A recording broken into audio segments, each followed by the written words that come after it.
നമസ്കാരം, മലയാളി വാർത്തയിലേക്ക് സ്വാഗതം. മോഹൻലാലിനെയും മമ്മൂട്ടിയെയും അതുപോലെ തന്നെ താരസംഘടനയെയും ഒന്നടങ്കം പിടിച്ചുകുലുക്കുന്നതാണ് ഇപ്പോഴത്തെ നടി പത്മപ്രിയ നടത്തിയിരിക്കുന്ന വെളിപ്പെടുത്തൽ. ഭാരവാഹികൾ കൂട്ടരാജിവെച്ച താരസംഘടനയായ അമ്മയ്ക്ക് തലയും നട്ടലുമില്ല എന്ന് തുറന്നടിച്ചിരിക്കുകയാണ് നടി പത്മപ്രിയ. നിരുത്തരവാദപരമായ നടപടിയാണ് അമ്മയിലെ ഭരണസമിതിയുടെ രാജി. സിനിമയിൽ പവർ ഗ്രൂപ്പ് ഉണ്ട്. ഹേമ കമ്മിറ്റി റിപ്പോർട്ട് 4.5 വർഷം പുറത്തുവിടാതിരുന്നതിനാൽ സർക്കാർ മറുപടി പറയണം. പ്രത്യേക അന്വേഷണ സംഘം രൂപീകരിച്ചാൽ മാത്രം പോരാ. കമ്മിറ്റി ശുപാർശകളിൽ എന്ത് നടപടികൾ സ്വീകരിക്കുന്നുവെന്നതിൽ ഇപ്പോഴും വ്യക്തതയില്ല എന്ന് പത്മപ്രിയ വ്യക്തമാക്കി.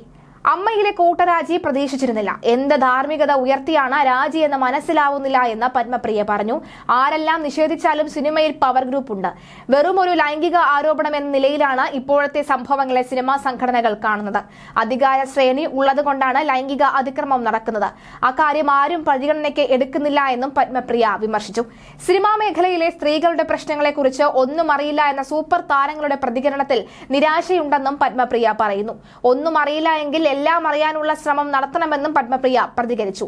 WCC അംഗങ്ങൾ പോയി കണ്ടതിന് പിന്നാലെ മുഖ്യമന്ത്രി ഹേമ കമ്മിറ്റി നിയോഗിച്ചു എന്നത് വലിയ കാര്യമാണ്.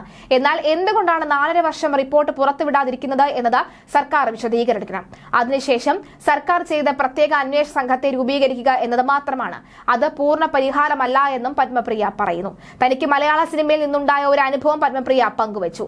എനിക്ക് 25-26 വയസ്സുള്ളപ്പോൾ ഇപ്പോഴത്തെ ഒരു ലീഡിംഗ് പ്രൊഡക്ഷൻ മാനേജർ എന്നോട് ചോദിച്ചു, ഇത്രയും വയസ്സായില്ലേ, പ്രായമായില്ലേ, ഇനി നിർത്തിക്കൂടെ എന്ന്.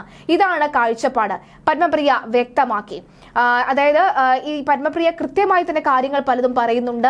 എന്തൊക്കെയാണ് ഇനി പറയാനുള്ളത്, അതായത് തനിക്കുണ്ടായ വളരെ മോശം അനുഭവം അടക്കമുള്ളവ പത്മപ്രിയ തുറന്നടിച്ചിരിക്കുകയാണ്. മോഹൻലാലിനെയും അതുപോലെ തന്നെ മമ്മൂട്ടിയും അടക്കമുള്ളവർ തന്നെ എടുത്തു പറയുന്നു എന്ന് വേണം കരുതാൻ. കാരണം താരരാജാക്കന്മാർ ഇങ്ങനെ നിരുത്തരവാദപരമായി പെരുമാറിക്കഴിഞ്ഞാൽ എങ്ങനെയായിരിക്കും ഇനിയുള്ള മലയാള സിനിമയുടെ ഭാവി ജീവിതം അടക്കമുള്ള കാര്യങ്ങൾ ചോദ്യചിഹ്നമായി നിൽക്കുന്നുണ്ടെന്ന് പത്മപ്രിയ പറയുന്നുണ്ട്. എന്തായാലും പത്മപ്രിയയുടെ വാക്കുകളും ശക്തി ആർജിക്കുന്നു എന്ന കാര്യത്തിൽ സംശയമില്ല.